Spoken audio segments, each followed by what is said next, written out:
Bonjour à tous ou bonsoir à tous, comment allez-vous? J'espère que vous allez bien. Aujourd'hui on est là sur la Belgique pour débriefer de l'épisode 1 et 2 de la série Obi-Wan Kenobi qui est sorti et franchement, quelle surprise de fou. Merci mon téléphone. Quelle surprise de fou, enfin waouh. Ça fait plaisir qu'ils n'ont pas copié Boba Fett. C'est sympa. Bon alors je préviens, je suis pas un expert cinéma ni rien etc. Je vais vous dire mes ressentis, ce que j'ai aimé, pas aimé, ainsi de suite et tout. Voilà quoi, je vais pas vous parler du cadre, etc. La photo réaliste, j'en passe. L'étape technique, c'est pas chez moi. Je suis juste un fan qui adore et qui aime bien la cohérence. Voilà. Bon, l'épisode 1 de Kenobi. Alors,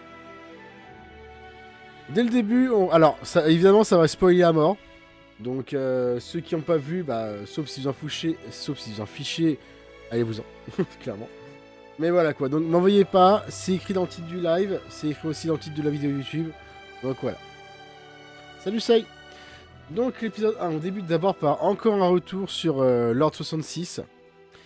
Et c'est pas mal, franchement, c'est bien fait. Après, pourquoi? Est-ce parce que ce sera... Est-ce parce que l'un des enfants est devenu genre une des sœurs ou frères? On ne sait pas. Mais encore très bien fait et tout, bien sympa. C'est cool toujours de revoir ces scènes-là. On a très peu vu malheureusement. Donc voilà. Et l'Inquisiteur est beaucoup mieux fait que par rapport aux cinématiques de bande-annonce. Ça va, Shay? Aux cinématiques de bande-annonce. Largement, il est cool. Voilà, il fait plus peur, etc. J'en passe, patati, patata. Le début où il nous introduit Kenobi, etc. Sa routine avec le verre de sable géant, je crois que c'est ça, qui sont en train de découper et tout. Franchement, c'est excellent. Et en plus, ils ont pas fait genre un effet waouh, Kenobi réapparaît. Ah, c'est vraiment, tu sens que le personnage a, fiou, il est plus au sommet de sa forme, il a décliné, c'est archi cool quoi. C'est vraiment bien fait, franchement. Et la scène du début au bar avec l'apprenti, etc., les trois inquisiteurs là, franchement, elle est cool aussi quoi. C'est vachement original. Ça met direct, ça met direct dans l'ambiance. Et après, ça redescend petit à petit pour te présenter Obi-Wan. Ça, c'est archi cool. La scène avec le petit marchand là qui fait Houdini, etc. Tu sais, toi, quand tu voles mes objets et au moins que nettoie-les, elle est pas mal. Ce qui montre bien leur nature, elle est pas mal aussi, ainsi de suite. Et le cadeau justement qu'il achète au marchand, si vous avez reconnu, c'est un beau clin d'œil à l'épisode 4 de Star Wars. Car Anakin, Luke, pardon, il joue avec dans l'épisode 4, c'est l'avion. Et il l'a encore, donc la preuve qu'il l'a pas acheté, c'est un beau petit clin d'œil, je trouve. Et par contre, un truc où on s'est pas posé de questions, enfin moi non en tout cas, et je pense que la plupart des gens, et la plupart des gens, mince n'ont pas fait attention. Ouais, pourtant Owen Yordon, mais après plus tard, tu vois, on le voit dans l'épisode 4. Donc peut-être à un moment il le repasse ou autre, il dit ok, j'ai compris Ben. Tu restes caché et un jour tu apprendras la force. Tu sais, va savoir. Hein. On est qu'aux deux premiers épisodes. Et par contre, j'avais pas du tout. C'est vrai qu'on voit la jeunesse de Luke et d'Obi-Wan, mais la jeunesse de Leia, je l'avais carrément zappé, ça. On en a pas parlé une fois, ni dans les bandes annonces, etc. Autre chose, même pas en texte. Et franchement, les scènes avec Leia sont géniales. Ça montre son caractère impétueux, que c'est pas une Organa, clairement, etc. Et en plus, elle est trop mignonne. Par contre, on est. Le seul défaut que je pourrais trouver quand il présente Leia, etc., Alderaan, j'en passe et tout, ça fait enfin plaisir. Enfin une nouvelle planète. Quelque chose qu'on n'a pas vu. Enfin la création. Ça fait archi plaisir, franchement. Et par contre, le défaut que je pourrais trouver quand on voit la scène avec Leia, c'est les trois mercenaires qui la poursuivent, sincèrement. C'est des quiches Lorraine. Ils n'arrivent pas à courir plus vite qu'une enfant et à se faire arrêter par une branche et de l'herbe. Et c'est oufissime, quoi. Non, ça va être génial. C'est vrai qu'on connaît pas son histoire, ça va être super cool. Donc voilà à peu près. Je vous ai dit, hein, je vous ai dit, ça va être raccourci, hein, parce que je suis pas, voilà quoi. Donc voilà pour l'épisode 1, franchement, c'est excellent. Comment ils ont tourné et tout, comment ils ont amené l'histoire, etc. J'en passe et tout, ainsi de suite. Ils commencent déjà très bien pour l'épisode 1. Franchement, nickel. Par contre, déjà, les gros défauts. Déjà, il y a un générique de fin de 7 minutes. Au secours. Donc on n'aura pas droit à des vrais épisodes d'une heure ou de 55 minutes. Parce que même dans l'épisode 2, le générique de fin, il fait 6 minutes. C'est un peu dommage, quoi, parce que c'est déjà raccourci les épisodes. Hein. Mais bon, même ça, même pour Mandalorian, ils avaient fait le coup aussi. Hein. Alors, l'épisode 2, parlons-en. Parce que Clairouche est en train de nous spoiler d'avance. Attends, on n'y est pas encore là. C'est à la fin. L'épisode 2. Donc, finalement, donc Leia s'est fait enlever, etc. et tout. Et Obi-Wan est vraiment archi réticent à la sauver parce qu'il se cache depuis des années. J'en passe, patati, patata. D'ailleurs, on voit que le Padawan qui était venu chercher Obi-Wan meurt aussi. Celui qu'on voit dans le bar au début de l'épisode 1. Ce qui le fait réfléchir et tout, etc. Et après, t'as même le père de. Enfin, le père. Le père adoptif de Leia qui vient sur Tatooine et qui arrive à convaincre Obi-Wan finalement d'y aller et tout, etc. J'en passe, ainsi de suite. Donc il y va sur. J'ai oublié le nom de la planète, je suis désolé. Ah, il va sur une planète pour sauver Leia. Il a réussi à trouver sa trace. Et enfin, encore une nouvelle planète. Un nouveau décor qu'on n'a pas vu, même s'il ressemble un peu à l'épisode 2, je trouve, quand ils poursuivent le chasseur de primes qui attaque Padmé. Donc c'est assez pas mal, franchement, ils font pas du copier-coller bêtement. Ça fait plaisir, un peu d'originalité. Et le début, quand Obi-Wan rencontre une sorte de dealeuse, etc., qui lui donne une potion rouge, je sais pas quoi là, et qu'il y a un petit enfant qui l'entend, je connais un Jedi, je pourrais t'amener à lui, mais ça vaut cher. Et en fait, au final, même moi, je l'ai vu dès le début, parce que quand le faux Jedi parle à la famille avec le communicateur, je me suis pas rappelé que la Force pourrait faire ça. Et ça, par contre, ça fait plaisir qu'ils aient pas bullshité des pouvoirs de la Force. Voilà quoi. Mais l'arnaque est bien faite, hein, par contre. Hein. L'arnaque était super bien faite, hein, franchement. Moi, quand j'ai vu ça, j'ai dit non, pas possible. Il a sûrement un bouton pour faire baisser les trucs. Et son pote, c'est pas possible, il est avec lui, obligé, qui est dans le communicateur. Et au final, le bien qui arrive. Ah, tu es un Jedi, j'ai besoin d'un Jedi pour sauver les gars. Fais voir ta main. Ouais, ok, c'est un bouton. Et ça, c'est pas vrai. Parce que moi, je suis. Enfin, il le dit pas, mais tu n'es pas un vrai Jedi. Etc. Sans l'avouer que lui-même, c'est un Jedi. Ça, c'est excellent, ça. Et au final, c'est un méchant gentil, entre guillemets. C'est juste qu'il fait des combines pour s'en sortir. Mais il sauve vraiment les gens. Ça fait plaisir. Ce qui est assez honnête. Oui, hein, et c'est vrai qu'en plus, si c'est vraiment un Jedi, désolé, mais Obi-Wan faisait partie de l'ordre, du conseil. Il est super connu, donc de base, même si au bout de 10 ans tu l'as oublié, c'est juste la barbe qui a poussé, hein, pas le reste. Hein. Il a pas grossi ni rien, il est pareil. Hein.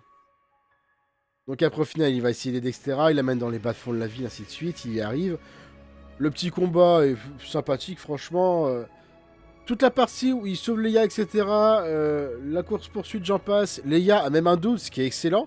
Vu son caractère dans l'épisode 1, ce qui est excellent, c'est logique. Puis apparemment, son père. Ah voilà, Bay-Organa lui a jamais parlé de lui, apparemment. Donc c'est génial.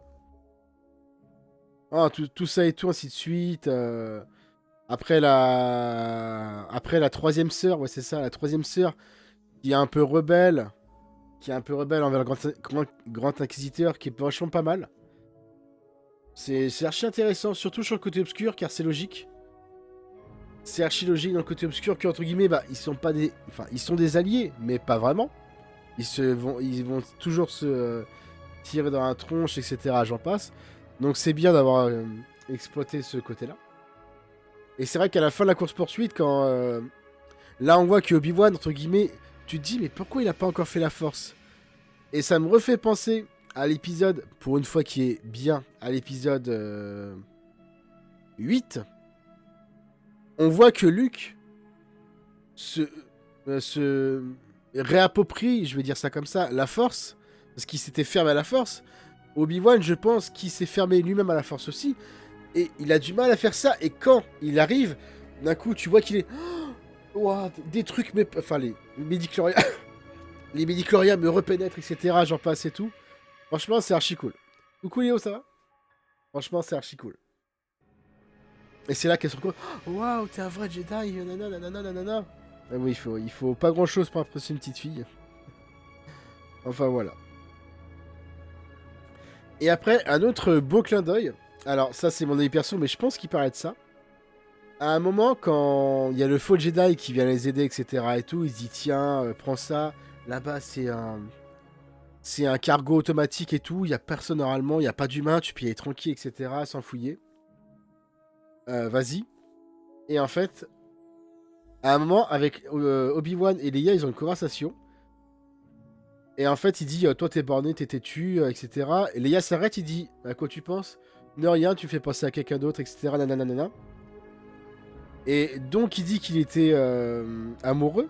Et en fait, le beau clin d'œil, si c'est bien qui je pense, pour moi il pense à la... Alors je sais pas c'est quoi le nom, la sénatrice, la chef, la directrice de Mandalore à l'époque.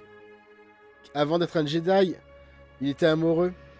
Non, pour moi justement il pense pas à Padmé. Il pense à sa... Voilà, merci, j'ai oublié son nom, à Satine.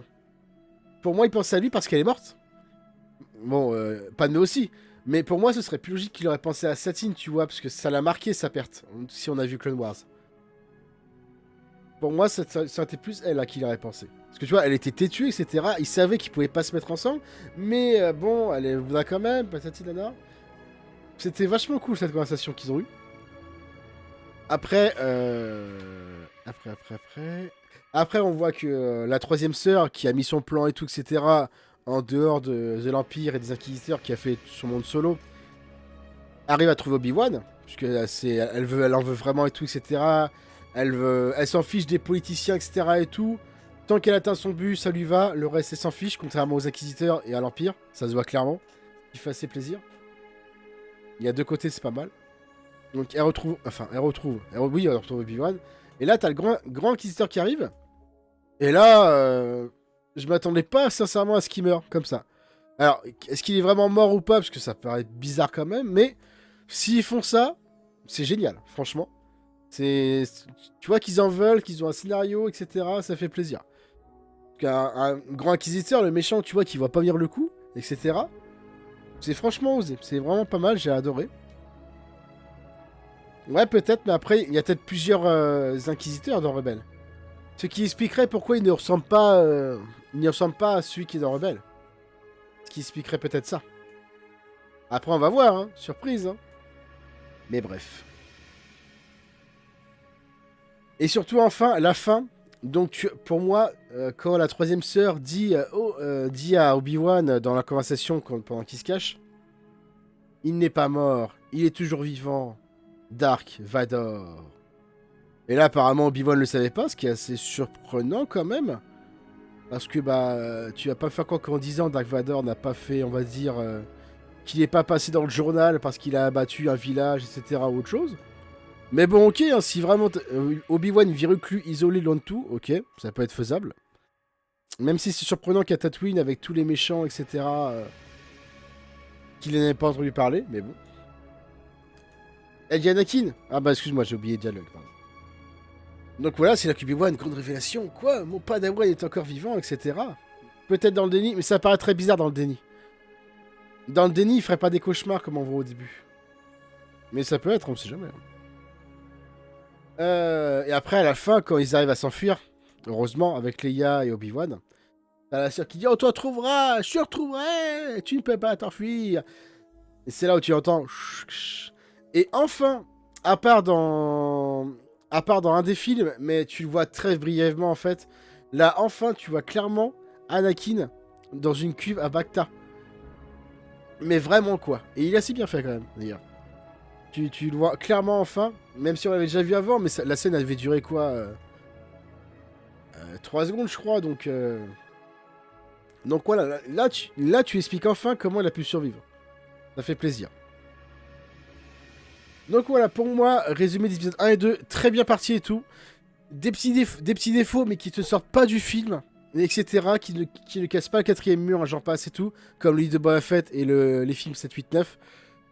Franchement, ils sont très bien partis, qui continuent comme ça. Je sais pas qui c'est qui a réalisé les deux premières séries, mais merci de ne pas avoir écouté les directeurs de Disney, ça fait plaisir. Donc, voilà. Regardez Obi-Wan, vous allez être archi content. Voilà, je vous fais des gros bisous. N'hésitez pas à laisser un commentaire si j'ai oublié des choses, etc. ou autre chose. Comme j'ai dit, je suis pas un spécialiste, mais voilà, c'est la vie d'un fan. Des bisous, zou.